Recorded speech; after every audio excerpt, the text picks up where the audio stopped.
ஒழுக்கம், இதையே ஆங்கிலத்தில் டிசிப்ளின் என்பார்கள். ஒழுக்கம் விருப்பம் தரலான் என்று வள்ளுவர் சொல்கிறார் திருக்குறளில்.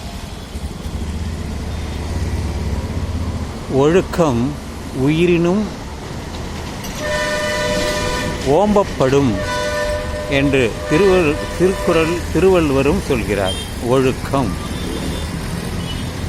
ஒழுக்கத்தை பற்றி திருவள்ளுவர் அதிகமாக 10 பாடல்கள் எழுதியுள்ளார்.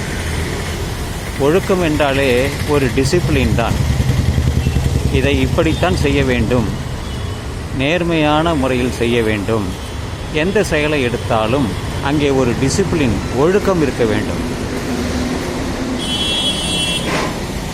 அந்த ஒழுக்கம் இல்லை என்றால் அங்கே மாசு வந்துவிடும். மாசு என்றாலே குற்றம், தூய்மை இல்லாத நிலை வந்துவிடும்.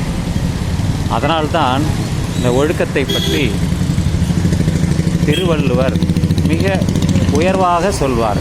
ஒழுக்கம், ஒழுங்காயிரு அப்படின்னு சொல்லுவோம். சாதாரணமாக சொல்லுவோம், ஒழுங்காயிருறா அப்படிம்போம். அது ஒழுங்காயிரு என்றால் ஒழுக்கம்தான்.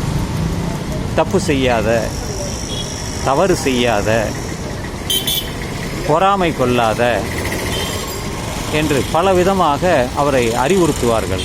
அதற்கு அடிப்படை காரணம் அவர்களுடைய ஒழுக்கம்தான். ஒழுக்கம் இல்லை என்றால் அங்கே என்ன தாறுமாறாக நடக்கும், எல்லாமே தாறுமாறாக போய்விடும். அதை யாரும் விரும்ப மாட்டார்கள், ஒதுங்கி விடுவார்கள்.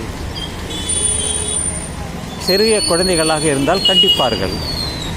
விளையாடுகிறோம் என்றால் அங்கே கன்னிங்காக விளையாடக்கூடாது. ஒழுக்கமாக இருக்க வேண்டும். படிப்பதிலும், செய்வதிலும், சாப்பிடுவதிலும் சரி, எல்லாவற்றிலுமே ஒரு ஒழுக்கம் இருக்க வேண்டும். அந்த ஒழுக்கம் கெட்டால் அங்கே சீர்கெட்டு போய்விடும். அதுதான் கருத்து.